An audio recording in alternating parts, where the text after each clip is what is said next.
नमस्कार दोस्तों, मैं फिजा। स्वागत है आप सभी का 4 PM न्यूज नेटवर्क में। दोस्तों 2014 में जब भाजपा सरकार ने सत्ता संभाली थी तब उन्होंने एक नारा दिया था कि सबका साथ सबका विकास। लेकिन आज देश के जो हालात है उसको देख के लगता है कि भाजपा वालों ने नारा बदल दिया है। अब सबका साथ सबका विकास नहीं होता बल्कि अपना साथ और अपना विकास होता है। अब आप सोच रहे होंगे कि क्या बकरी है ये, तो इसीलिए आज मैं पूरे तैयारी और सबूतों के साथ आपके बीच आई खबर लेके। दोस्तों पिछले कुछ सालों में अगर हम चिट्ठा उठाकर देख लें तो हमें पता चलेगा कि भाजपा सरकार विकास तो कर रही है लेकिन सिर्फ मंदिर और मस्जिद के नाम पर।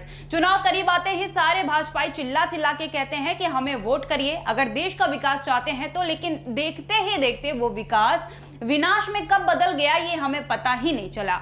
आज जो खबर मैं आपको बताने वाली हूं वो भारतीय रेलवे की है, जहां रोज सैकड़ों लोग जर्नल और लोकल ट्रेनों से सफर करते हैं और सफर करने के लिए इतने मजबूर हैं कि मजबूरी में उन्हें बुरी से बुरी हालत में सफर करना पड़ता है। पहले आप ये वीडियो देखिए।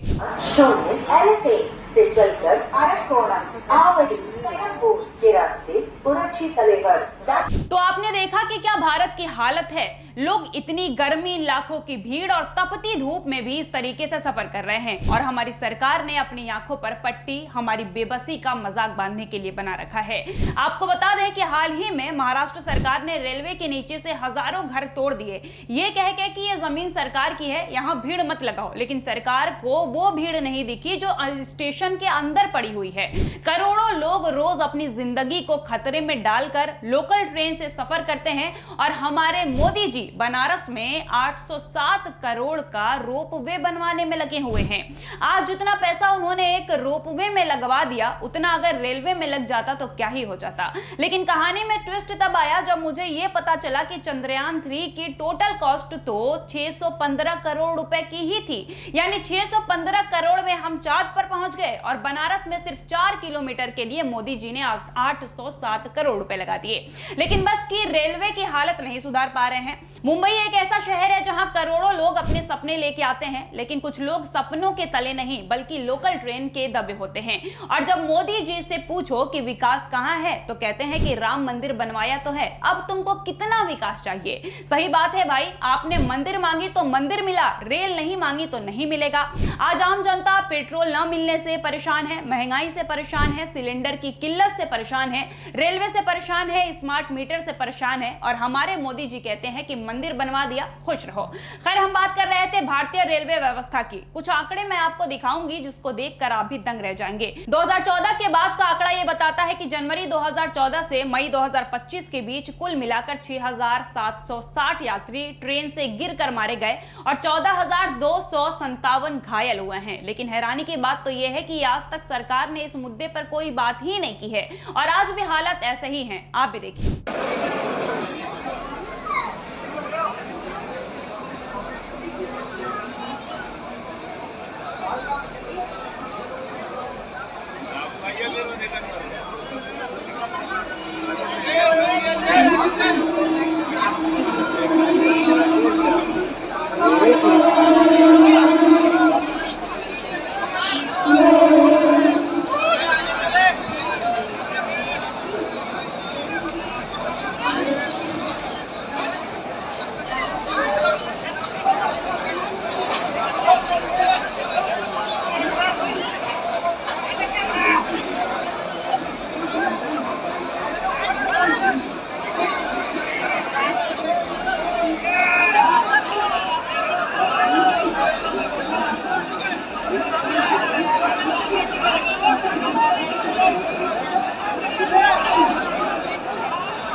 सरकार और सीजीआई साहब कॉकरोच समझते हैं, क्योंकि उनका कहना है कि देश का युवा कॉकरोच की तरह बस देश को बर्बाद कर रहा है, ना कोई काम करता है और ना ही करने देता है। अगर हमारी सरकार का अंधापन खत्म हो गया हो तो वो एक बार इधर भी नजर घुमा लें कि कैसे देश के कॉकरोच अपनी जिंदगी से खेलकर काम की तलाश में लगे हुए हैं। लेकिन दोस्तों, मैं आपको बता दूं कि आज मैं मुंबई में मौजूद हूं और अपनी अगली ग्राउंड रिपोर्ट मैं मुंबई के रेलवे स्टेशन पर करने वाली हूं और आपको दिखाऊंगी कि आज देश की सच्चाई क्या है, सरकार की सच्चाई क्या है और किस तरीके से ये सरकार हमारे देश को खोखला करती जा रही है और हमारे देश को बेचने में लगी हुई है। अगर पूरे खबर का निचोड़ देखें तो हमें समझ आएगा कि आखिर सरकार किस तरीके से तानाशाही करके देश को बेचने में लगी हुई है।